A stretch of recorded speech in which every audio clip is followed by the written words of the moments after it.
This is the Mobile Tech Podcast, brought to you by worldpodcasts.com.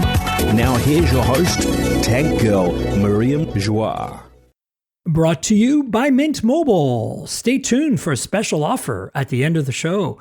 Hi, and welcome to the Mobile Tech Podcast. I'm your host, Miriam Joie, and today is Thursday, June 26, 2025, and I've got the lovely Patrick Holland from CNET with me here today. Hi, Patrick. How are you? I'm doing pretty good now that I'm talking to you. How you doing? Oh, thanks. That's nice. I'm great. You know, it's Pride Week in San Francisco, so there's lots of fun stuff going on. And then, of course, we got some big news about Samsung. And I'm excited because I'm probably going to see you there. July 9th, folks, mark your calendars. Unpacked in Brooklyn, New York will be taking place. A bunch of us will be there. And I'm excited for me because it's like foldable heaven, right? I mean, look, the reality is this, and this is what I think I'd like to hear your thoughts on, is we have been waiting for Samsung to wake up as the giant that stirs, because the Chinese have been eating their lunch in terms of foldables for a while now, right? And Lenovo being Motorola, right, as well. I'm counting Lenovo Motorola in there because they're a Chinese company, even though, you know, they're US, they're a very well-known brand. They've been eating their lunch on the flip side, and, you know, Oppo, OnePlus, Vivo, Huawei, Honor, particularly Honor, is being eating their lunch on the Fold side. And then we're getting some wearables apparently too. Again, we don't know any of the details. We can't talk about what is happening there because it's all speculation right now. But the thing I'm interested about, and I want to hear your thoughts, Patrick, is they're finally making a really thin Fold. Because last year, when I reviewed the Fold 6, I'd played with OnePlus Open. I'd played with Pixel 9 Pro Fold. I'd played with the Honor Magic V3, which at the time was the thinnest phone, which was only overtaken by the Oppo Find N5, which I have now. And compared to them, the Fold 6 was like a freaking dinosaur. Like, it looked like 5 years behind. You know what I'm saying? Yeah, well, I think the other thing too is even we haven't even mentioned the Huawei with that dual hinge that everyone's calling like a trifold. Like, yeah, right. That I can't remember if it came out right before, but you just saw all this. I had a Xiaomi Fold that I was testing, which for I think 2 days was the world's thinnest phone, and then Honor came out. That's right. So I do feel like the thinnest phone thing. Yeah, it's a little silly. Like we get down to like fractions of a millimeter. But my point is, right? We got to a point where now it's fractions of millimeters, but that point we have reached it, and Samsung has not. And as far as we know right now, Samsung, we don't know. It looks bloated, and even though they had widened the main screen when it's closed to be more like a phone, but yeah. So Samsung has some catching up to do in terms of the hardware. And here's the thing, though, they've had some of these weird teases because they've teased that this would be like a super thin foldable phone, possibly as thin, if not thinner than the Galaxy S25 Edge. Then they also teased that it would be ultra. So that's the thing I'm really most confused about. Yeah, and is this the same phone, or is this like, are there going to be an ultra version that's at a higher price point and a thinner one that's at a lower price point? But the thing about the ultra that really, truly excites me is not only the fact that it might be thinner than the current Galaxy Fold, but it actually might have the Edge's 200 megapixel main camera. Yeah. That is a game changer. But we do need a telephoto because as much as I love the Edge, and we're going to talk about the Edge in a minute, I've covered it extensively. I really like that phone. I don't understand people who don't get this phone. Like, yes, there are flaws. Absolutely. But like, seriously, once you touch that phone. But the point is, 10x telephoto on even, like, it doesn't matter the price. On a flagship right now, like, nothing CMS Phone 2, $279, does better 10x and 20x shots. In fact, it does 20x, which the Edge doesn't do. But maxes out at 10x. I get better photos out of this $279 phone with a 2x small sensor, 50 megapixel telephoto without OIS than I get out of the Edge, which is crazy. And you can scale that up. You can say Nothing Phone 3a Pro. You can say Pixel 9a even, which doesn't have a telephoto, takes better 10x shots than Edge. And I'm like, how did Samsung, with a 200 megapixel sensor, right? How did they mess that up? Like, how did they stop at 10x and the results aren't that great? Why didn't they use some kind of AI zoom like we've seen on OnePlus 13? And I wonder what that sensor size is. That's the thing. I think you get all these megapixels, and I wonder if it's a smaller version or smaller sensor, or there's something going on with the sensor that changes that. But it is, I'm a big fan of the little zoom trick that Google uses on its pixels, because when you get in tight, you do see the difference on a digital zoom on a pixel than even something like an iPhone sometimes, which is absolutely not a great zoom camera. The super res zoom thing where they use your handshake to do like sub-pixel interpolation, and it works really well. And you know who else is doing a really good job, I think, is Oppo, OnePlus, Realme. On their higher end phones, and the OnePlus 13 is the poster child for that for North America, but the entire Find X8 series does it too. To some extent, the Find N5, the folding phone, does it too. Is when you zoom past a certain level, it starts using AI to guesstimate what it looks like and sharpen things. And now it sometimes gets it very wrong and you can turn it off. But when it does get it right, I've taken 120x shots with the Ultra, the Find X8 Ultra, the China only phone that I have, that are look like you were using an SLR. It's unbelievable. And you know, why doesn't Samsung have that tech? They're all AI all the time right now. What the hell? I don't know. And you said Oppo too. I remember when Oppo this is years ago, they had their first, I think it was 5 times zoom on a camera phone ever. The first Reno 10x zoom was the That's phone. what it was, yeah. And we had it here at CNET, and we are a couple blocks away from this park that's elevated. And on top of the park that's a couple blocks away was Pat Sajak and Vanna White doing a promo for Wheel of Fortune. And we were able to hold the phone up to the window, zoom in, and make out Pat Sajak and Vanna White from 2.5 blocks away. Yeah. And I was like, that's the transit hub right down by Benioff Salesforce Tower. Yeah, and I bring that up because that was 6 years ago, and here we are talking about all these phones that have made leaps and strides, not only the hardware, but the camera software, especially telephoto. And I think Samsung has a lot to prove hardware-wise, and I think the other part of it is how are they using things like AI to improve the cameras, and how are they using things like their One UI to improve the experience of using it software-wise. I still am a big fan of Oppo's and OnePlus's foldable software. I think you're right, and even generally the suite of AI features that Google provides through Gemini in general for all phones, but also on Pixel, all the additional features that you get there. I think that, as much as Samsung talks so much about AI, I still don't feel like they're quite there. And especially One UI 7, I really liked it. It's a big improvement on One UI 6. I'm still not a huge fan of One UI. And I do like that little pill, whatever they call it, at the bottom on the screen that can display your timers and stuff. Kind of like essentially the same as the iPhones, whatever the cutout they call it at the top. Dynamic island. Great, that's fine. Actually, OnePlus does the same thing, and Oppo does the same thing now on the putting a little oval around the front-facing camera on the front. The problem is that it never displayed any useful information. It was supposed to kind of like learn about your habits and how you use your phone and give you more. But all it gave me every time was the weather, my upcoming calendar appointments, and one news item that was generally not very relevant to me. And I'm like, I'm not panning it. I think the concept is sound. I was expecting more.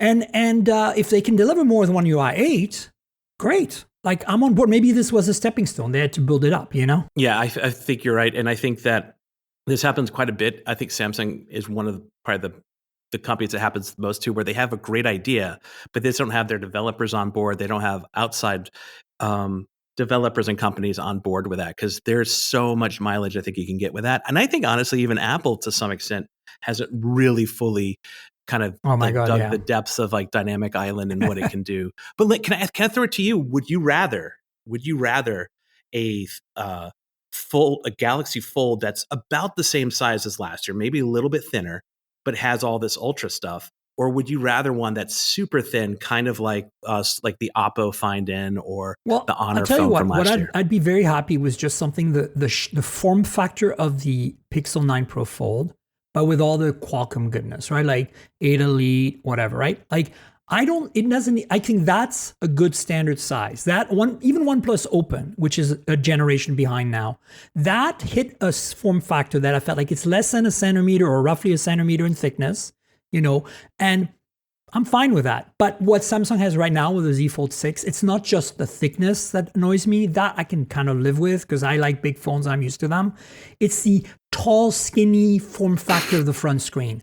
What I think OnePlus nailed, and Honor before that, nailed with the V2, and now of course the V3 and the upcoming V5 that we're going to talk about in a minute, and that Oppo adopted, because the Find N, the original, was passport shaped and size, very much like the Pixel Fold, the original, and then they went to a more standard 21:9 kind of aspect ratio front, right? And that's what gave us the OnePlus Open, and then now the Oppo Find N5, which was supposed to be OnePlus Open 2, right? Which I also have. And now the thickness varies there, but it's the form factor, the fact that I'm holding when shut a phone that feels like a slightly heavy, and maybe slightly thicker, but maybe 1 millimeter thicker flagship phone, like a non-ultra, like 6.3 to 6.5 inch, not 6.7 to 6.9 inch, but like a regular Pixel 9 Pro or iPhone 16 Pro, not the Max, not the XL. I'm holding that in my hand, and when I run out of real estate, I open it up, right? And all of a sudden, I've got something in my hands that is only 4 millimeter thick, 3.1, and that's where the battle can happen. But Samsung does not have to win that battle. What I just want is that aspect ratio. And then I also want, ideally, and I think it's interesting to see, because now that we've seen what they've done to the Edge, they didn't do a silicon carbon battery. In what we're hearing rumor-wise of this phone being thinner than 9 millimeters, tells me they're gonna have to adopt a silicon carbon battery for the first time to get the battery life we need on a folding phone.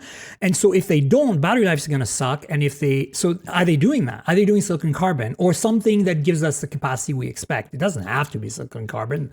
But the other thing is the cameras, as you mentioned, 200 megapixel main sensor, I'm on board 100%, but give us a telephoto, and not a crappy one too. Like give us not a 12 megapixel, like a 50 megapixel 3x OIS telephoto.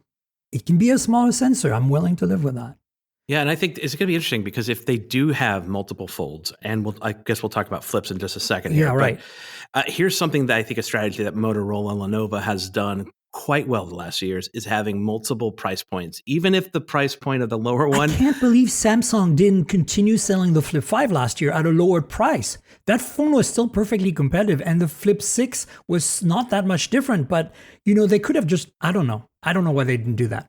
Yeah, I agree. And I think this is also Samsung, who has price points built in basically every $75 to $100 across their phones, going from like the A series up to the S series. But it just seems like a big miss by Samsung. And maybe they were trying to play it close with all this stuff. And then there's the Flip stuff, which I'm curious about with this FE rumor, if they're really going to do a fan edition of that. What's it going to look like? What's that processor going to look like? Is it just going to be a repackaged Flip 6, which would be okay with a new processor? Or are they going to try to raise the price on the Flip 7 and keep this at the same price, which I hope they don't do. I hope they keep the Flip 7 at the current price of $1,100 for US, and they make a lower price for the FE. That would be very compelling, and I think they get a lot of traction. Moto has shown us the way for 3 years now by having a $699-ish model, and it's not crap. So like. And Samsung totally has the chops to make a $699 folding phone that's not crap, right? So, here's what I'm kind of expecting we'll see happening. We're going to see, on the Fold side, we're going to see thinner, probably not class leading, but close to it, definitely thinner than, or close to like a Pixel 9 Pro Fold, with that form factor and much better cameras than the previous models, and, hopefully software improvements. And then, it'll really legitimize the Fold form factor in markets where Samsung is strong, which is basically North America. Because right now, Google did it, I think, with the Pixel 9 Pro Fold. It's my favorite foldables, but freaking Tensor, man. I am a Pixel user. My main, look, here's the thing. I switched from an 8 Pro to a 9 Pro Fold, because for a year before that, I had 8 Pro and then 7 Pro before that, side by side with OnePlus Open. Were my two phones. Like basically, I was like, if I need to do something quickly and get good cameras, like cameras I can fully trust, I'm using my Pixel. And then if I want to do something really productive, I got my Open. And now I'm like, merge the two with the Pixel 9 Pro Fold. But then the cameras weren't quite there, and then the Tensor drove me nuts. And then I was like, okay, so now guess what I'm doing now? Pixel 9 Pro XL with Oppo Find N5, because it's like the OnePlus Open version 2, right? And that's a great. The Oppo phone is. And the Pixel's fantastic, but the Oppo an amazing is just, combo, by the way. It's an amazing combo. Legendary. But if we can finally get Samsung to do kind of something that is what the 9 Pro Fold brought, but with that Snapdragon goodness. And for those of you who are big One UI fans with One UI, I think that's going to, and also the brand recognition. And, the other big question mark is the price with the tariffs and stuff. And if it's thinner and more high tech, is Samsung going to start charging $2,300 for a folding phone? If they do, oof. So, well, if they do, I feel like if they go above 2,000 with a premium one, they have to keep that other one at the current price point or just a little lower, like even 1,800. But yeah, the tariffs are kind of the wild card. Like we've not seen attributed price increases from anyone like Samsung or Apple or Google yet, but now this is the season. Are we going to see the Folds have a higher price, their watches, or even like we have the Pixel coming up in August, right? Yeah. Is that going to be higher? So I'm curious about that, but let me get your take on this though, because I'm curious about watches as well, because last year, I think we got one or two. We got the Ring and we got the watch. Yes. But we know there's technically 4 watch models. We probably won't get an FE at this event. But I think for the watch stuff, what I'm interested about, and Samsung kind of teased this a little bit, we covered it a little bit at CNET here, is this kind of idea of an AI health coach on your watch. Yeah. And I think that might be for me as exciting as in the Look, I'm a big Ultra. fan of, like, usually I wear, currently my wearables, my normal wearables are an Ultra Human Ring and a OnePlus Watch 3, mostly because of the battery life and the design. I'm like chunky, traditional looking watches. Today I'm wearing my Galaxy Watch Ultra, and that's because every now and then I like to change it up. But I'm a big fan. I wore the Galaxy Ring for quite a while. I've had many Galaxy Watches over the years. I'm actually a very big fan of Samsung's wearables and their general health app and metrics. And it's accurate. It's good. It's got good suggestions. I really like what they're doing. So I think they're in a very much in a leadership position in the West, at least. We're, almost toe to toe with Apple. And Apple is still definitely the leader with the Apple Watch, I think. But anything that Samsung can add to even sweeten the deal, I mean, especially because we know some of that stuff's going to trickle down to the old watches, right? I think that's awesome. And, right now, I don't know exactly what the rumors are. There's rumors of an updated Ultra. There's rumors of one with a spinny bezel like the old days. There's rumors, obviously, of a base model, Watch 8, whatever. But, I'm whatever they're going to do there, I think it's going to be software and AI, and I think it's going to be awesome. And I'm really excited about it too, because like I'm not a health nut, I like to keep track of a few basic metrics, and having something that coaches me and suggests me without making, and that's my big fear right now, because in the past, some of the stuff that Samsung has popped up suggests I was like, that's fat phobic, or that's, whatever. And I'm like, Korea, and I'm like, can we please, like, it's lost in translation here. Something went wrong. You're slightly offensive. So hopefully they can work on that. But I think that there's a lot of promise there, and I'm looking forward to it.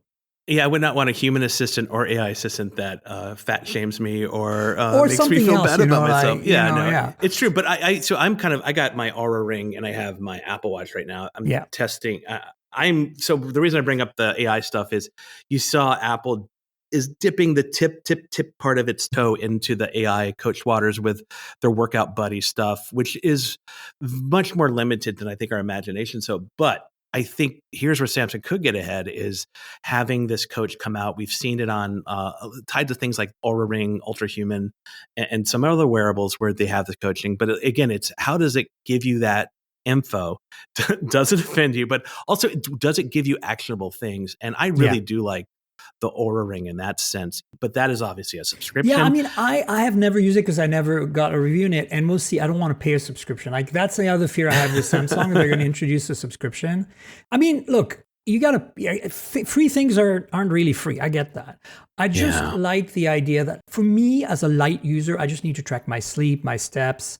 Maybe the occasional, the extent of my workouts is, give me data on my walks, like I don't even need a ring for that. My watch is on my wrist during the day, but my ring is only on my wrist my ring is the only thing on my wrist at night. So, finger at night. So like, it's just, I don't, and for that, I don't think I should pay a subscription. I'm sorry. Like, I think I that agree, should I be agree. basic stuff that's baked in. I paid for my ring and I get it. And so I've heard tons of great things about Aura. I had Victoria Song on the podcast a few weeks back. You know, she's the wearable expert, and we talked about a lot of that stuff, the shaming, the coaching, the people who only live by their goals and are completely slaves to their goals, you know, like, no, but because they're incentivized by the software, like it kind of like nags them and they feel guilty. And, you know, there are some really dark sides to wearables that hopefully Samsung doesn't fall into. Well, but, I like, and I say, and just to close that loop real quick for you. Yeah, sure. No pun intended with the Apple Watch. But no, I think the interesting part is also the wellness side. And I feel like that's the stuff that I feel like that's most. got the longer term thing. And we're not going to even mention RFK and him saying that we have to have wearables on everyone's wrist. Oh, Jesus. There's something to that, but maybe not the reason he's given us. But the Samsung event is going to be very interesting. I'm excited to be in New York again. I feel bad for West Coast, where it's going to be at 7 a.m. on the West Coast. Brutal. But on the flip side of it, I am just thrilled to see what the hardware is. And I mean, I'll say one more thing about the Galaxy Ring. I really wanted it to have an app on the iPhone to do that, because I feel like they would actually bring in a lot of people. I cannot believe Apple Samsung. hasn't done this yet. This is something they could do as a side project in 6 months and nail. And I don't know why they're not doing it. Like, seriously, Apple, like, this is a lost chance of revenue, right? Not everybody wants to wear a watch. Yeah, and some extent to Samsung too for not doing the opposite way is my point. But it just feels like that's those little levers when it comes to tariffs. It's like Tim Cook's gonna like, all right, let's put it on Android. You know, it's like they have it ready. They just haven't pulled it out yet. A couple of more things about the rumors. So here's what we quickly know. On the Fold, 3.9 millimeters, the rumor for it unfolded, 200 megapixel camera and a normal form factor and outside display. That's for the Fold. That's all we know right now. We don't know anything else. That's the rumors that are flowing. And when I say no, like, take that with a grain of salt. On the flip side, all we know is that there's two phones. One is hopefully more affordable and looks a lot like the previous models, like with that cutout screen thing. And then we are hearing rumors that Samsung has finally woken up in the same way as they're woken up about thickness on the Fold. And on the flip side, they're saying, oh, maybe we should have a full screen in the front and have the cameras jut through it, like Moto's been doing for freaking 3 years now, right? So, you know, all of that is good, but I'm like, where has Samsung been all this time? Like, did you not check the room? Like, you've been saying it, I've been saying it, almost every reporter that's been, or creator that's been on this podcast in the last 2-3 years have been yelling off the rooftops that Samsung is coasting. And like, why does it take you this long to get things going? Come on, like you're like Apple, you have unlimited budgets. Make it happen, man. Like, I don't get it. Yeah, and I wonder if there's a story to be told there, right? That is it like a purposeful decision? Is it it's delayed because of like technology or manufacturing? Like, there's all these questions that would make sense of why. But it is obvious that the result is that you look at any other foldable outside of the US, and yeah, the Fold is behind. Period. Yeah, I think basically what is happening here, it's lack of humility on Samsung's part. I think that they're so in their little like lane, they don't look at the rest and they don't look outside. They're like, we know what we're doing best. You know, kind of like Steve Jobs, but he knew what we needed. Like, he knew what we wanted ultimately. He got it right almost every time. Not all the time, you know, butterfly keys. I mean, that was after him anyway. That was more like a what's his name, Johnny Ive type of thing. But my point is, like, I think they want to be Apple and they behave like Apple, but they don't know what they're doing and they're doing it wrong. Yet sometimes they're doing it right, like the Edge. And sometimes they're doing it right, like the Note. And sometimes like they nail it, like the health and wearable stuff. Like, it's really weird to me how they are so insular, is basically what I'm trying to say. Yeah, you know? Yeah. And the Edge, just to really speak to that, I think that the Edge bodes well for the Fold, if that makes sense. Yes. Because it's so small. We know that Samsung has not had the best history with putting a battery in a small place. And I think this shows that they can get a phone out like that. That bump on the camera bump on the back is giant, but it makes sense that you add this very high-end camera to what would otherwise be, I think, a more affordable phone. Yeah. But yeah, that's me. So the rumors are also rumors that the Edge isn't selling super well. And I'm like, duh, like I'm not surprised. I think it's going to take a generation or two before they can really legitimately replace the Plus or whatever with it, if that's what the intent is. I still think after having handled it and still using it, that the Edge is a delightful phone. If you are willing to accept only a day of battery life and willing to accept that limitation I mentioned earlier about the 10x zoom, this phone feels so fantastic in hand, and please don't put a case on it. But the point is, like, what else did you expect? I think it's very interesting that Samsung was very shy at giving journalists access to that phone. Like, I don't know if you know, but a lot of us, like you CNET, you got everything. But a lot of us, we didn't get it. Like, so many of us who normally get stuff from Samsung did not get the Edge. I got my Edge from AT&T. Thank you, folks. And they wouldn't send me one. They wouldn't send me to New York for a briefing. They wouldn't send me to doing content capture, nothing. And I'm not upset. Like, it's their prerogative. I'm just saying, like, I think they were, and creators, they were really on board for the YouTubers. But I think they underestimate the fact that many of us tech journalists, older school, non-creator, non-TikToker, lifestyle people, could understand the compromises engineering-wise they had to make and still valued the product. And for me, the revelation was touching it, handling it, feeling it, you living with it day to day for a week or more. When I was like, okay, this, I can, like, it's not for me, but I can see how it would be a super sexy thing to use, and it's actually not making that many compromises in the end. Yeah, no, the price is ridiculous. The price is ridiculous. But how is that relevant in the US market when everything is subsidized by the carriers, right? Like, I'm saying pricing in the US, we shouldn't even have that conversation. It doesn't matter. Like, it's going to be subsidized somehow by a carrier. Like, and that's the problem. I promise this relates to the S25 Edge, but something like the Pixel 9a is a brilliant phone. Yes. But when you see that you can get, like, even the Pixel 9 Pro for a while was like $100 more, you're like, yeah. Or you get subsidy from your carrier, or it's quote unquote free if you stay on like a 24-month contract. What I'm saying. It's a problem with those budget phones. But the Edge, so I didn't get to review the Edge, but when I got to play around with it, I think the thing that, like, a lot of people, that struck me was just how light it was. And I'm like, oh, that's going to be like less fatigue holding it, and all those like little subtle things that we don't really... It's perfectly balanced. Like, that's the thing that blew my mind. Yeah. It's like, how do you make a phone that has such a prominent camera bump on the top, and you hold it and you're like, this doesn't feel top heavy. And then also it feels kind of like a movie prop too. It just does not, it's like first time like I Star tried, Trek. Yeah. It just does not seem like it's a real thing. But I think it's good though. I think that the Edge is good. I think it's good that they got it out. I think some of these, I feel there's probably a little back and forth. Like, they probably took technology from the Fold to minimize things, but also I feel like there's probably some tech in there that is on the inside that will hopefully contribute to a thinner Fold in 2 weeks. So we'll see. So let's switch to some nothing rumors and leaks. I mean, some of these leaks might be intentional, because I know how nothing Carl's marketing machine is awesome, and I kind of appreciate it. And I don't mind these, kind of slowly leaking stuff out. Here's what we know from last week. I'm just going to quickly recap. On July 1st, we'll find out what the products are, the details of them in the official capacity.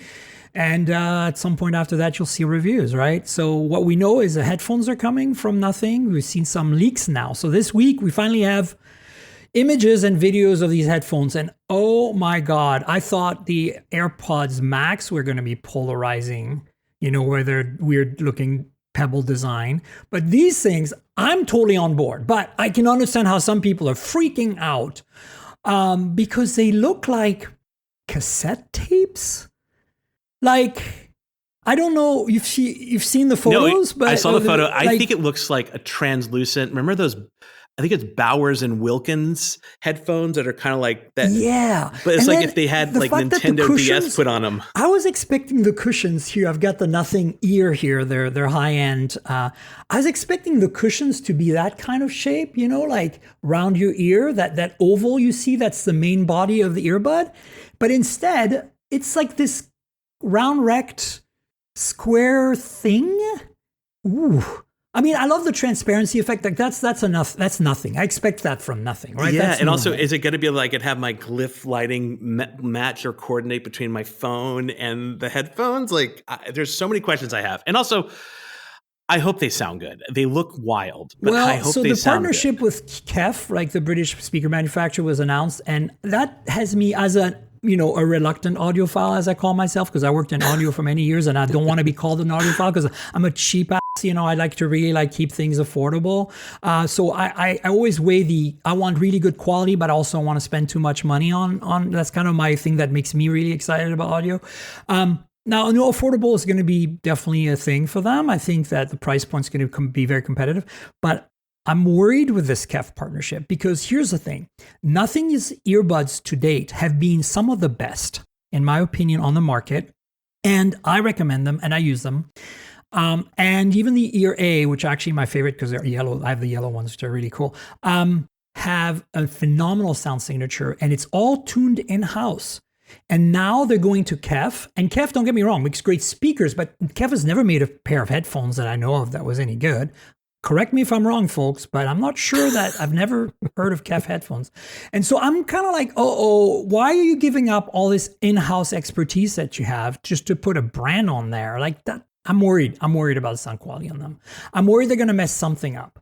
But who knows? All I can tell you is that I think the design's I like it. I think it's cool and it's going to be super polarizing and let's see what happens. Yeah. And I wonder also if it's going to just be that it's not blue, but it's kind of like a bluish tint to it. Like if that's going to be the thing, like, are we kind of going back to translucent products again a little bit nothing's kind of been doing that a little bit with its phones. You're thinking like the iMac ears. Yeah, maybe that, but like how everyone just had translucent toasters. Yeah, Bondi, whatever. Yeah. It was so bad. It was really bad. And then they took away and they made it white. Please don't make that happen again. Let me ask you this though, because Carl obviously used to be with OnePlus, and OnePlus was really well known for its value phones, and then they went premium, and some of them are pretty good, and some of them are great. He left. Now we're at nothing. The budget phones have been and now we're having rumors of this Nothing Phone 3. So are they jumping the shark again? Just before we got on the podcast, there's a leak out there on X, folks. Have a look. I mean, I'm not active on X, but somebody shared it with me and said, "Did you see this?" And I don't know if it's a render or real or what, obviously. But I'm happy. Like I'm not unhappy with what I'm seeing, but it does not seem in line with what I was expecting from Nothing. And it's kind of like got a lot of stuff busyness on top and very little busyness on the bottom, which is kind of it seems, I'm not saying it's bad. I'm saying it's less interesting than even the Nothing Phone 3A series that we got, which I think, again, were very polarizing, especially the Pro with that massive camera bump. But I liked them. I thought they looked really cool. And this, together with Snapdragon 8S Gen 4, which we know is what it's going to have, right? Like, I'm not against it. This is a great chip, but, they've been saying, we're making a flagship. Come on. Like, 8 Elite is what we want, is what we expect at this point. And then there's this design here that is going to be even more polarizing because I think it deviates quite a bit from what they've done in the past, at least if that's true, right? We don't know. But I'll put a link in the show notes about like all these, different leaks and stuff. I'm not concerned. I think the price is going to be good. The phone's going to be great. The OS is going to be fantastic. Nothing OS has been a super awesome Android skin. I've loved it. I just reviewed the CMS Phone 2 Pro and give it a 4.8 out of 5. I think it's one of the $279. This is it makes you question why you even need a flagship and why flagship or even mid-rangers exist. It's so good. And so I see that phone and I'm like, I know the software is going to be as good, but I hope the hardware, even though the hardware is going to be, of course, a flagship grade, I hope that we're not completely disappointed with design because that's kind of where Nothing is at. Even the CMF, is cool and interesting looking. Yeah, I'm wondering about that. I think the price point will be part of the determining factor, but again, and they might not have as many carrier kind of deals as some other phone makers have to bring that price point down. I mean, no, this is probably just going to be sold on Nothing's website. Exactly. I don't really expect anything else for the US. At least it's going to be officially sold, not through the developer program, and it's going to support carriers, right? Yeah. So what we know right now is Snapdragon 8S Gen 4 We've got 350 megapixel cameras. One of them is a periscope telephoto at 3x, which is all very good news. Big battery, 5150 milliamp hour, 100-watt charging and wireless charging.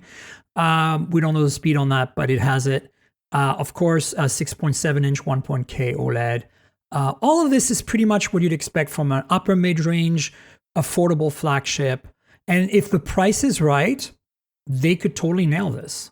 But what if they did this and then at November, December, hey, we got a 3 Pro, and the 3 Pro is more expensive, has not only the Snapdragon 8 Elite, but maybe whatever the next chip will be 2, for that. 8 Elite 2 or 9 Elite. Whatever it's going to be called. Who knows? More Elite. But I think I could see that path. And that's why I mentioned OnePlus earlier, because that's kind of what they ended up doing. And then they kind of lost their way with it. Carl, right? I think, and I'm not sure, I think that because he doesn't have Pete Lau anymore kind of interfering. And no offense to Pete. He's a great guy. I think he's taken OnePlus in a good direction ultimately. Not the direction I would have taken OnePlus into, but, Carl is running the show now. It's his baby. So I think he can, when Carl left right around and right after the Nord, the initial Nord, and the Nord was a return to form. I don't know if you remember that phone, because I got a review in it of the original Nord, and it blew my freaking mind. It felt like that CMF Nothing Phone 2 Pro, that I just reviewed, that was such a value for the money. And I think Carl's not going to lose track of that. They do know that they need a flagship, but you've noticed that they spun off CMF as a budget brand. They are making the 3As are the sweet spot, right? The 3A series right now is what I would recommend people buy, even when I'm seeing the specs for the 3 right now. But you do need to be playing in all the leagues. Yeah. And I think in that sense, I'm not going to fault them for doing a kind of sub-flagship. And I'm excited about it. In fact, I'm slightly maybe more excited about the Nothing Phone 3 than the Fold and the Flip. Just because it's something very, again, there's a lot at stake for both Samsung and Nothing. Yeah. But I think for Nothing, there's slightly more at stake just because of how big they are. And they've had so many great successes, not only this year, but especially this year with, the 3A and 3A Pro, I'm head over heels for. But absolutely. I'm so curious how they do it. And the earbuds. The CMF, the CMF earbuds, this $59 or $69 ones, the Plus, CMF Buds 2 Pro Plus or 2 Plus. Holy crap for the money. I'm you, that's 90% of the Nothing normal non-CMF experience for, $69. You forget getting AirPods of any kind. Seriously, even the Pros, I don't think are. You get the connectivity and you get it probably better quality long term, but screw that. At $69, you can buy a pair a year, okay? And if you lose one, you don't feel like a complete idiot having to spend $299 again for another pair of earbuds, Or even what is it? Apple charges $30 for the little silicon tips. This is my I'm seeing reluctant audiophile. I'm cheap. I want cheap but good. I got a couple of devices here that I've just acquired this week that have come out this week, which is really cool. And I want to quickly show them and we can talk about them a little bit. I've got this Realme P3 Ultra here. This is a new kind of line for Realme. It's kind of a mid-range line. They have a proliferation of phones. This is, part of the former BBK group. So think of it as Oppo on budget. I kind of call Realme what OnePlus used to be, in terms of the pricing and the product lineup. But this P3 line came out in China and now it's out globally finally.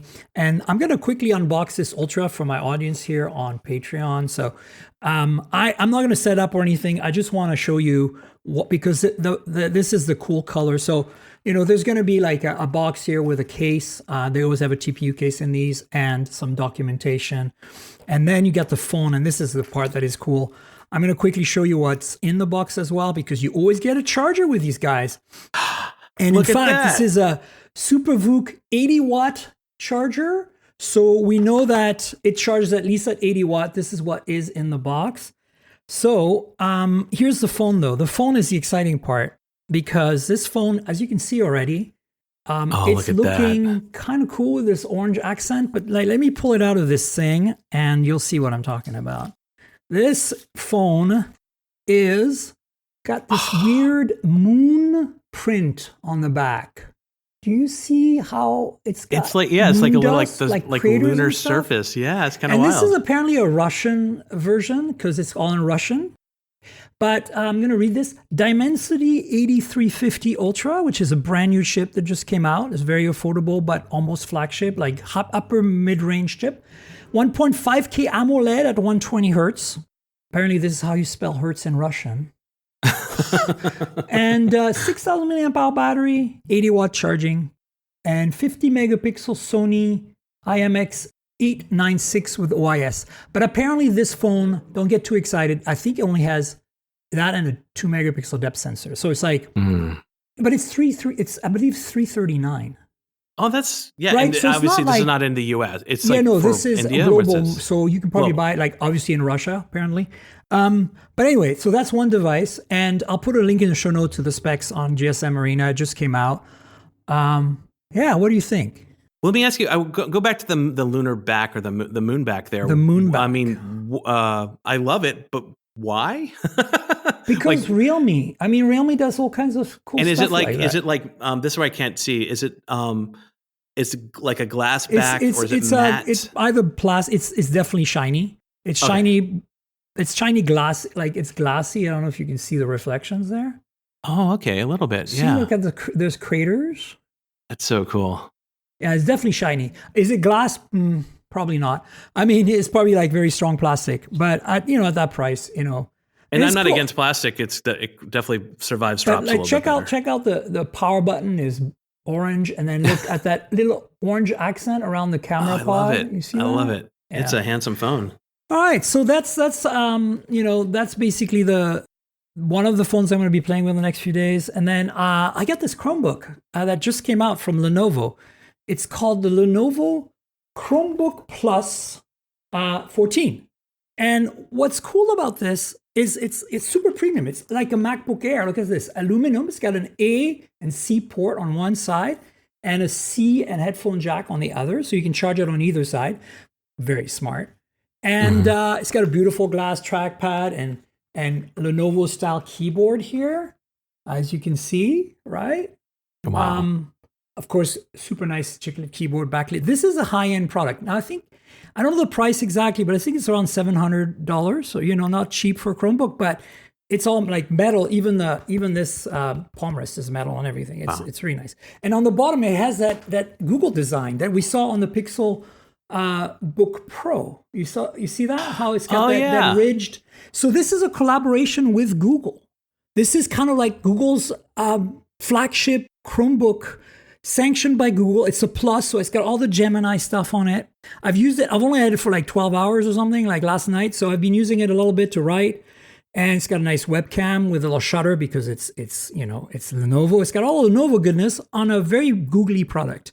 And the key thing here is it's powered by that new MediaTek Companion Ultra chip, which is essentially a 50 TOPS AI chip. It's essentially, think of it as a MediaTek Dimensity 9400, but optimized for use on laptops. So it's kind of like, in the same way as like the Snapdragon X it has the same Orion core as the Snapdragon 8 Elite, right? So it's kind of variation for laptops on the 8 Elite, or the other way around, since the Snapdragon X came out first. And so the 8 Elite's variation on that. And think of it the other way here. It's like the Dimensity 9400, the mobile chip, came out first, and then they made a Companion Ultra out of that. And so performance, I think it's got 16 gigs of RAM and like 512 to 1 terabyte. Like it's high end. But my point is like performance on this thing, I have never used a Chromebook that fast. It feels like I feels like I'm on like a high end PC or Mac right now. Yeah, I miss the days of these more. I would say this is premium, but maybe not like $1,000, $1,200 premium like Chromebook. But I think that if it's $700 or $800, that's a perfect price point. I mean, I can't remember exactly, but it's not brutal. That's all I know. Yeah, and I think that and the more premium build and features, I think that's the only thing I think with Chromebooks is like the longevity of them, right? I mean, you see these cheap ones, but $750. I was close. $750 at Best Buy. Oh, there, yeah, that's not bad at all. And then let me tell you the story. So I was wrong. Okay, $256. I find Lenovo Chromebooks are interesting to me because they are so steeped in obviously the PC world with Microsoft and Windows. So I'm curious to see what that experience is like too. Yeah, look, I'm looking forward. I've got some writing to do this afternoon, and I'm actually going to be on the go. I'm going to be in Oakland, across the bay, while my spouse is having, hanging out with some friends, and I'm going to sit in my car with this laptop and write, and I will let you guys know what I think. Eventually. How heavy is it? Is it light? It's about the same as MacBook Air, 2.5, 2.7. It's a little heavier than I'd like. It's not like a Asus A series, like the new one that came out, the Snapdragon X, the A14. That's like less than 2 pounds. It's amazing. It's all, it's made of that Serra aluminum, all of it. And it's their entry level Snapdragon X series laptop, but it doesn't feel entry level in any way, shape, or form. And it looks exactly like this. It looks exactly like a MacBook Air as well. It doesn't have that tapered design that you normally see on a lot of Asus or Lenovo laptops. It has that perfectly square-ish, flat, design. Yeah. So I think it's interesting.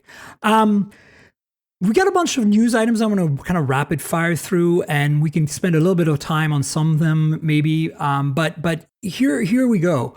The first one is that, and that was last week's news actually, and I forgot to include in last week's discussion, that the OnePlus 15 might drop the Hasselblad branding. And I am like, what? Because here's the thing, Oppo and OnePlus both have the Hasselblad branding, and Oppo and OnePlus have become more and more unified ever since they did join. It started with a common code base between ColorOS and OxygenOS, which upset a lot of people. But I think today ColorOS and OxygenOS are both really great, and I really like them. So it's become irrelevant, I think. But the hardware also, some Oppo phone got the alert slider, and then Oppo now is switching over to an action button type design, which is what the Find X8 Ultra has, and copying Apple there. It's programmable, but of course you no longer have that tactile feel of the slider. But I've got the OnePlus 13S here. It's in a case. I showed it last week on the show. It's the pink one. And that one also has the action button. This is the forbidden fruit from India, the mini OnePlus phone. And so it's definitely, there's some commonalities between OnePlus and Oppo that we're seeing all the time. And so where I'm going with this is that the Hasselblad is another commonality. And does that mean Oppo is also dropping Hasselblad? Does that mean that partnership is finally over? And if it does, why? And no. And that is one of the things that made Oppo phones. And I know a lot of it is just, a lot of people think it's just marketing. And I've played with Oppo and OnePlus phones like the 13R and other Oppo phones that don't have the Hasselblad branding and still have great cameras. Yeah. So I'm not too worried about that. I'm just more like, it was such a differentiator, just like, Leica on the Xiaomi phones and Zeiss on the Vivo phones and the Sony phones. Why not keep that partnership going? And especially you get the X pan mode and all these cool modes and stuff. I don't want to lose any of that stuff. And I'm like, so yeah. I have to say, it's the X pan mode on OnePlus is one of my favorite camera modes, period. It's especially useful on the OnePlus Open. With that screen. But I do think there is some, I think for some of us, including myself, I hope there was more coming out of that partnership. I know there are some color calibrations they do for the cameras, but maybe whether it's adding Zeiss has the Zeiss Star coating on Sony phones, and maybe I think the Huawei phone. I don't know. No, it was Huawei, but no, Zeiss was never. Is it still? There used to be Leica, but are they doing Zeiss now? Vivo is definitely has T-Star coating, and Sony the T-Star coating. That's it. Vivo. I'm mixing them up, but Sony does obviously because they're it's pretty much Sony and Zeiss, right? But also who has Sony phones these days? But going back to it though, I think. Yeah, you had cool modes like Xpan, but I think for some of us, we wanted to see them be a little more aggressive, because when we look at the partnership with Leica and what they've done with Xiaomi and what they're able to do with lens calibration and even the selection of the magnification levels and stuff, I think that's a lot of us had hoped for more of that kind of thing. And this is where I don't know. I think, isn't it right that Hasselblad is actually owned by a drone company now? Is it? Yeah, I feel like that happened. I don't know if they're still owned. Oh my God, spacing on. It's what's the most popular. They had a partnership with DJI, but did DJI acquire them? I thought they acquired them, but all that to say is like I wonder if there's something going on there. But you think there would kind of like what we're talking about with Samsung or Apple by opening it up to other, like having it on the OnePlus phone, you're going to have more people recognize the brand and recognize the technology. And I'm not saying someone's going to buy a OnePlus 13 and then jump into like one of those Hasselblad medium format cameras, but it is wild. So part of me feels sad about it, but part of me feels like there could have been maybe more, or they could have shown more what the results of that partnership. I agree. But I did like what they had, and if it's ending, I'm kind of bummed because I really felt that made one. And what replaces it, right? Is that's the big and what stays there? Do we get X-Pan still, or probably not? But yeah. We spoke about thin folding phones earlier, and Magic V5 has been teased by the company officially. It's coming July 2nd, and we now know the thickness. And it is 8.8 millimeters thin. At that point, it's bragging rights, and Honor is totally about bragging rights, and I'm totally on board with them being about bragging rights. Somebody's got to drive this, and Honor is driving it, and hooray for that. But wow, like I'm excited. Honor doesn't give us devices, most of us in North America, because they don't want to sell here, and there's a problematic weird thing that we still think they're Huawei. I mean, let's be real, right? Like they deny it. And, but the reality is when you look at their products side by side with Huawei products, like, oh my God, the design similarities, like the Huawei Pura 80 just came out last week. We talked about it. It's the camera phone flagship. And if you look at the camera pod on that, it's identical, that triangular design to the Honor 400. You look at the camera pod on the V3 and the leaks we've seen of the V5, and it looks identical to the camera pod on the Huawei Trifold Ultimate. Okay, like come on. But also, I think like we were talking about with OnePlus and Nothing, right? The Honor brand was really associated with like value and budget phones, and it's kind of fun to see them kind of like what are we going to do? Yeah, you're right. It's and I'm all premium. I'm all for having the thinnest phone change doing every other week. I love what Honor's doing. Yeah, me too. And I don't want to pan them, but look, let's be realistic. It's just Huawei for the West, okay? And that's fine. Because Huawei for the West, Huawei is kicking butt. Their stuff is amazing, and I really wish we could have them back. But if you want GMS and you want a Snapdragon chip in there, Honor is your choice. And for better or for worse, whether or not that's true, that they're part or not, like I don't care. That's politics at this point, and we've talked about it at length on the show. I don't want to rehash it. But I'm excited about this V5 to see what they bring to the table, especially on the camera front. Because right now I think like the thickness front is being we're done with that. It's good. We can stay where we're at. Although I know it's going to continue. But, the camera package on the V3 was really compelling last year. And not in the best package, but it was very balanced. You look at the Oppo Find N5. And they sacrificed the ultra-wide. They went to an 8 megapixel kind of crappy ultra-wide, though it has a lot of computational oomph behind it because of the 8 Elite to make it go well. Compared to the Open or Find N3, it's not the same league. You don't have that super awesome 48 megapixel ultra-wide anymore that you had. The Open is a poster child for a balanced camera system on a folding phone. And we didn't get that with the N5. And, but Honor has consistently delivered very, very balanced, even if they're not top-notch cameras on their folding phone. And so has Vivo, and so has, Xiaomi, right? Yeah, and the Honor, I think this was right last year with their foldable, but maybe the regular phone had those silicon carbon batteries that we're talking about. They're the ones who started it. Yeah. And everybody's following now. So yeah, so I think you add that in there because I feel like at some point it is exciting to see which phone is the thinnest, whatever week of the year. Yeah. But then it's the other side, it's the cameras and battery, right? Those are the two other things we want, and extra price. So stay tuned for July 2nd, folks. I put a link to GSM Arena's coverage so far on the Magic V5. Similarly, the Vivo X Fold 5 is out, and we know pretty much everything about it now. And no surprises here. It's super thin, not as thin as the Honor. It's light. So it's 9.7 millimeters folded, 4.55 millimeters unfolded. So it's a little thicker than the N5, and obviously the Magics. But it's the odd thing about it. It's really nice. The odd thing about it is Snapdragon 8 Gen 3. What? Like, are we in 2024 again?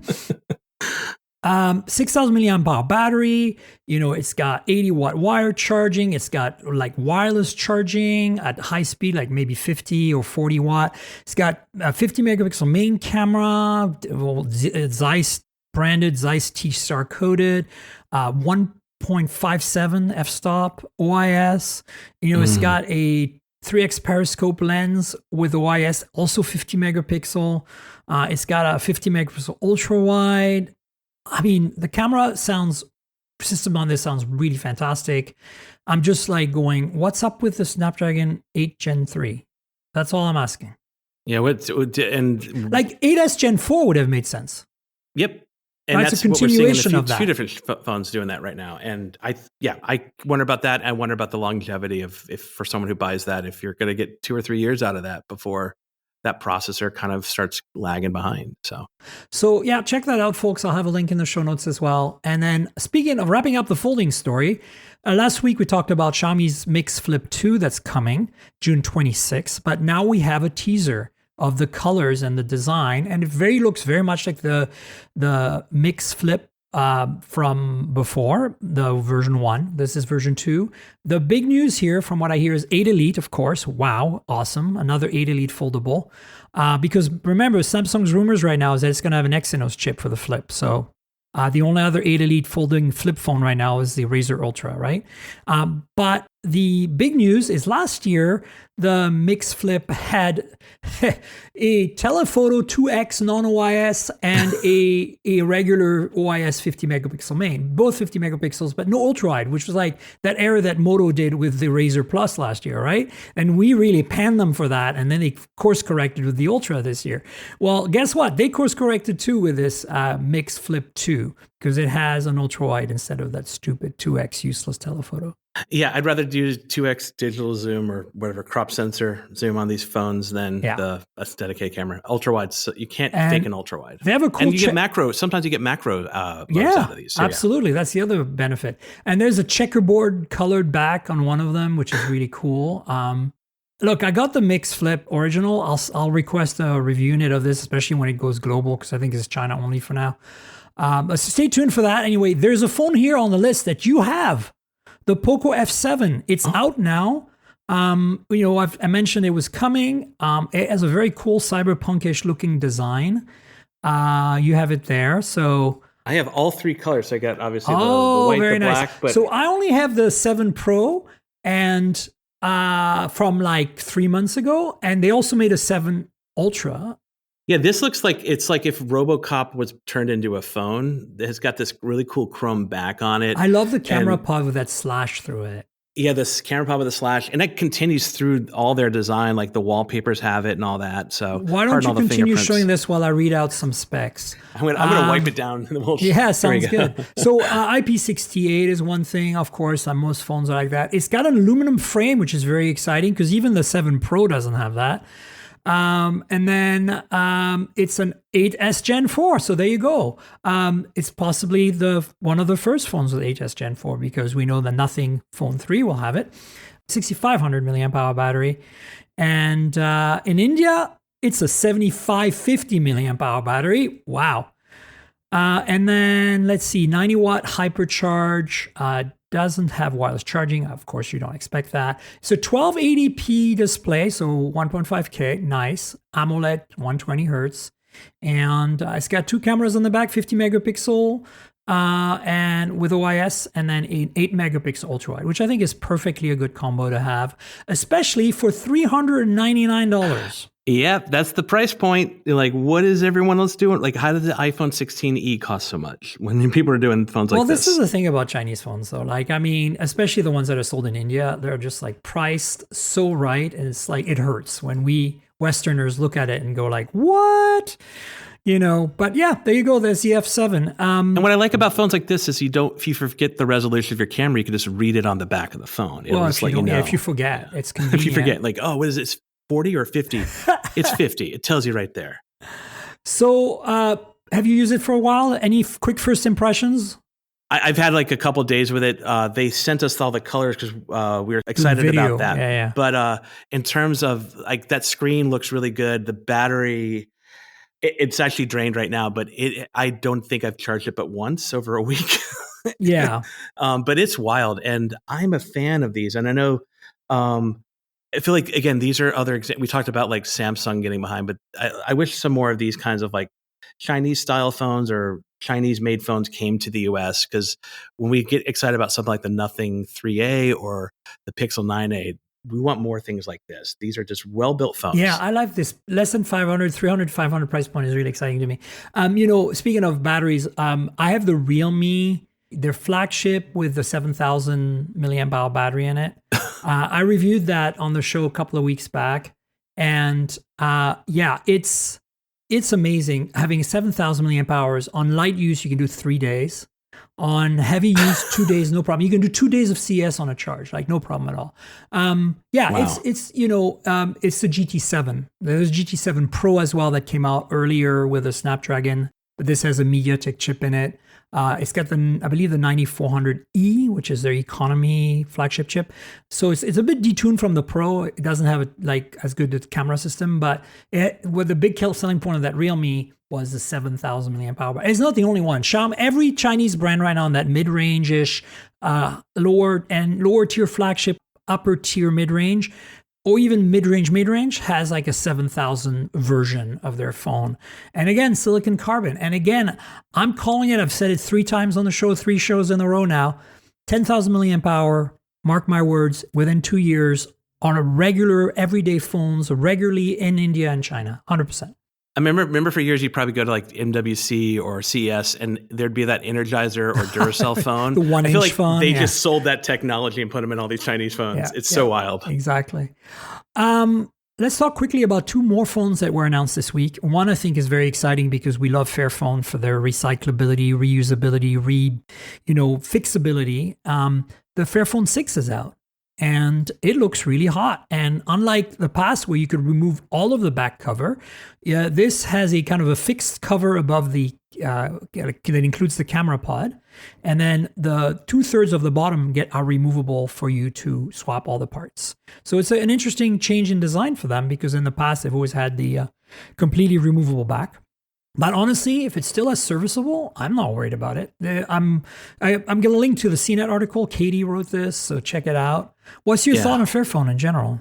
I'm a big fan of the company and the new one they launched this week or announced this week. I'm excited for, and I feel like I hope other brands would see what these guys are doing and copy it or emulate it. I know for years we've had I would not put this next to something like the Light Phone 3 or something like that, but there's these off-brands that are smaller companies that are doing some like just crazy wild things, and sustainability is probably still a big issue.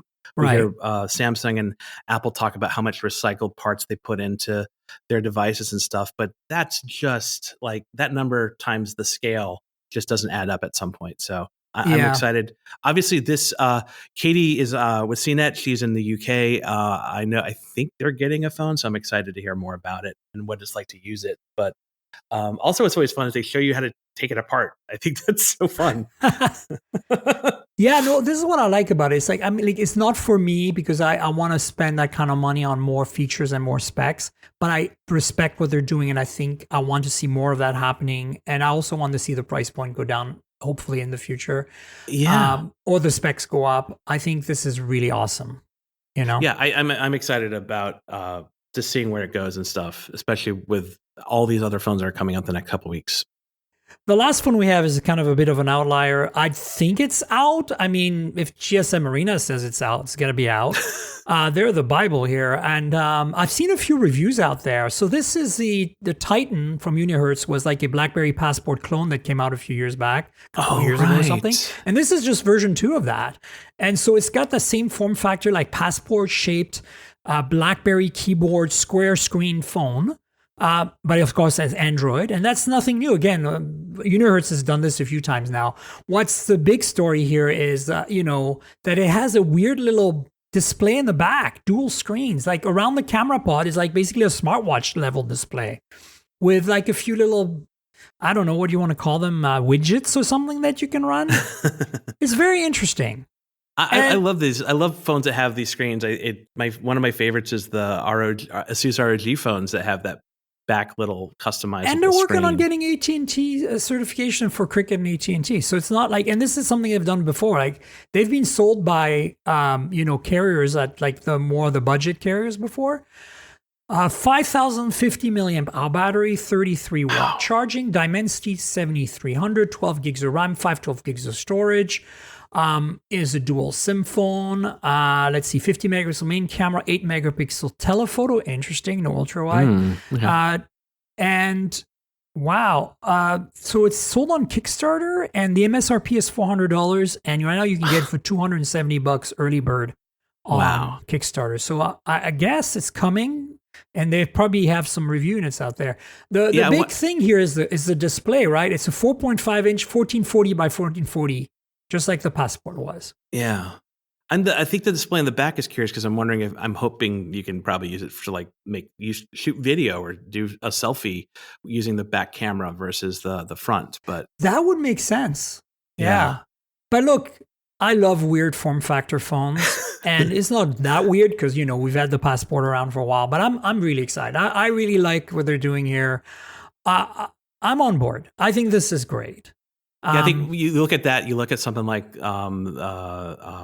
Fairphone that we were just talking about, and you compare that to some of the wild foldables that might be coming out. It's just an exciting time for devices. Again, I know a lot of the easy or lazy criticism is that phones are boring, but they're not really that boring. It's just maybe the mainstream phones are boring. Yeah, for sure. Yeah. Listen, we should wrap up. Do you want to tell folks where they can find you on the internet, your various social media handles, personal ones, and also what you do at CNET in general, et cetera, et cetera? Yeah, I've been at CNET for almost 9 years. I'm a managing editor. In fact, I run the mobile sections for watches and phones, so very apt subject matter today. You can find me at cnet.com. You can find my videos and stuff on our YouTube channel at CNET.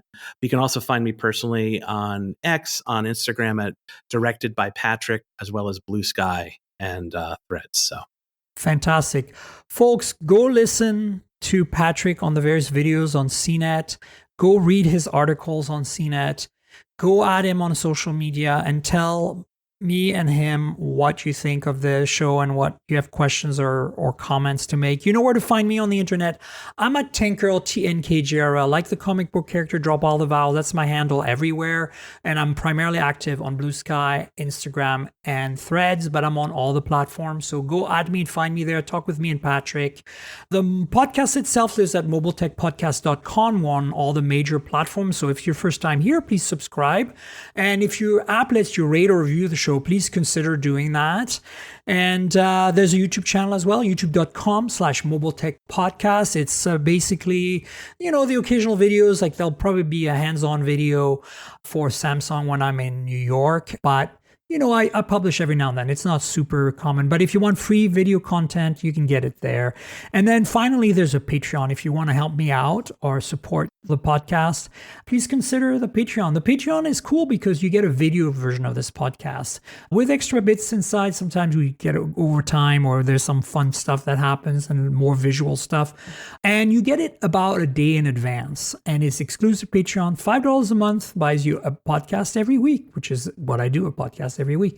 So you get it in advance and you get to watch us on video and see our faces, our reactions, brandished devices. So consider supporting me with Patreon. Patreon.com/Tankgirl. That's patreon.com/TNKGRL. And I want to thank our sponsor, Mint Mobile. I review a lot of phones, so I'm constantly juggling multiple devices. While that's fun, it also means I'm spending a lot of money for wireless service on multiple SIMs. Thankfully, there's Mint Mobile, and that's who I'm teaming up with for today's podcast. If you want to save money on your wireless service, switch to Mint Mobile. You've probably seen the Mint Mobile ads featuring Ryan Reynolds, but let me quickly tell you how fantastic their service is, especially for tech-savvy early adopters like us. Mint Mobile offers premium wireless for as low as $15 a month, and you don't have to sacrifice any coverage, speed, or data. They're built on the nation's largest 5G network. They keep costs low because they sell direct to you online. They cut out the retail stores and salespeople. Why should you pay more than you have to for access to the same network? In my experience testing phones, Mint Mobile delivers the same data speeds and call quality as the big three for a fraction of the cost. Switching to Mint is super easy. Thanks to their eSIMs, you can sign up and activate immediately right on your phone from the comfort of your home. No more standing around waiting in line at a big wireless store. You can keep your current devices and phone number and easily switch services. And if your phone isn't eSIM compatible, Mint will ship you a new SIM card free of charge. The whole process only takes 15 minutes, and if you get stuck, Mint has a great customer service team to get you through it. All Mint Mobile plans include unlimited nationwide talk and text, plus lightning-fast 5G and free mobile hotspot. Mint will show you how much data you use each month and recommend plans that save you money. Mint also offers a modern family plan that lets you set up a super affordable family plan with as little as 2 lines. Use my link, mintmobile.com/mobiletech, to get premium wireless starting at $15 a month. Stop paying more than you need on your wireless bill and start saving big with Mint Mobile. And Patrick, thanks so much for being my guest this week. Much appreciated. Thank you, and I'll see you in New York, okay? Absolutely. We'll see you there, and we'll have you back on the show at some point in the future. And folks, we will have a show next week, so stay tuned for that. Until then, cheers, everybody.